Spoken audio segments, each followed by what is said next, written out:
गया में लोकसभा चुनाव के पहले चरण का मतदान खत्म होते ही अपराधी मनमानी पर उतर आए। गया के एसडीओ कोर्ट परिसर में घुसकर दिन दहाड़े सुजीत कुमार नाम के होमगार्ड की बेरहमी से हत्या कर दी गई। इस घटना की खबर मिलते ही शहर में सनसनी फैल गई। सूचना मिलते ही आरक्षी उपाधीक्षक पीएन साहू, एसपी और एसडीओ सहित कई पुलिस पदाधिकारी और प्रशासनिक पदाधिकारी मौके पर पहुंच गए। इस घटना ने शांतिपूर्ण हुए मतदान पर प्रश्न चिन्ह खड़ा कर दिया है।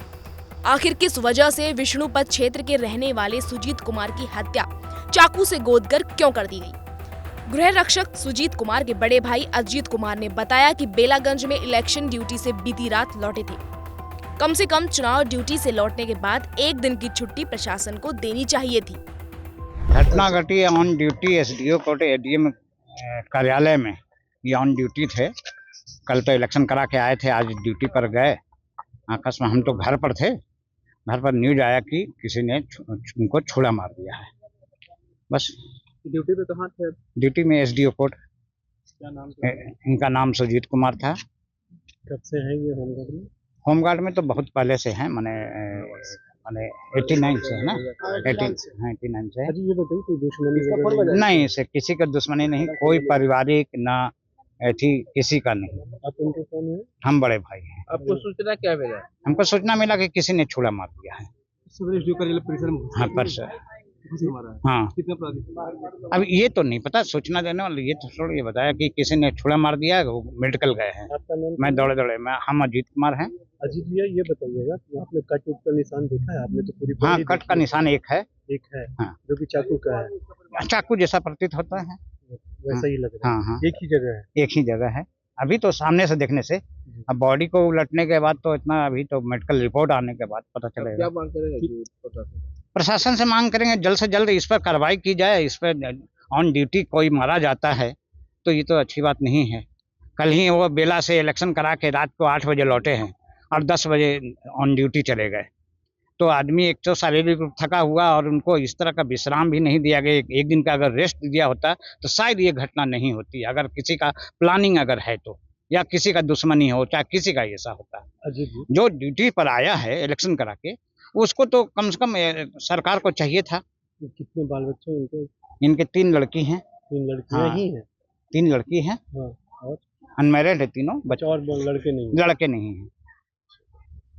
कहाँ पे? वो चौरा सूरजकुंड के पास में, वो पड्डी मोहल्ला कहलाता है। ये होमगार्ड में प्लेटून कमांडर थे। हेलो। आज दोपहर में एसएचओ सिविल लाइन के द्वारा मुझे दूरभाष के माध्यम से सूचित किया गया कि अनुमंडल पदाधिकारी कार्यालय में एक होमगार्ड जवान जो ड्यूटी कर रहा था, उसको किसी अज्ञात व्यक्ति के द्वारा उसको किसी चाकू से या अन्य हथियार से उसको इंजरी पहुंचा दी गई है और वो इलाज के लिए उसे अस्पताल ले जाया गया है। तुरंत इस सूचना को काफ़ी गंभीरता से लिया गया और तुरंत एसडीपीओ टाउन को भी वहां पर भेजा गया और इसमें इस संबंध में अनुसंधान प्रारंभ किया गया। साथ ही साथ मेरे द्वारा भी वहां पर तुरंत पहुंच करके अग्रतर अनुसंधान प्रारंभ किया गया। सीसीटीवी फुटेज का जब अवलोकन किया गया तो पाया गया कि एक व्यक्ति जो इधर उधर घूम रहा था और अनुमंडल पदाधिकारी कार्यालय के किसी एक कक्ष में वो जाने का प्रयास कर रहा था। तो होमगार्ड जवान के द्वारा उसको रोका गया था, उसको मना किया गया था और कुछ विवाद हुआ था आपस में उस समय और 1-2 थप्पड़ भी होमगार्ड जवान के द्वारा उसको रोकने के लिए उसको मारा गया था।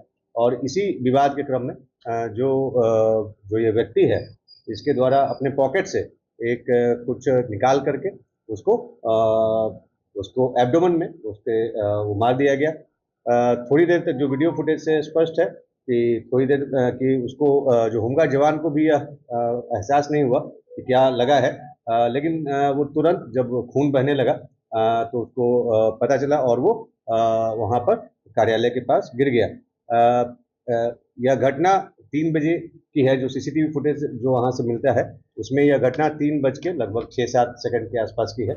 आरक्षी उपाधीक्षक पीएन साहू ने बताया कि सीसीटीवी के आधार पर फुटेज खंगली जा रही है। उन्होंने बताया कि हत्या करने वाले अपराधी को किसी भी हाल में बख्शा नहीं जाएगा।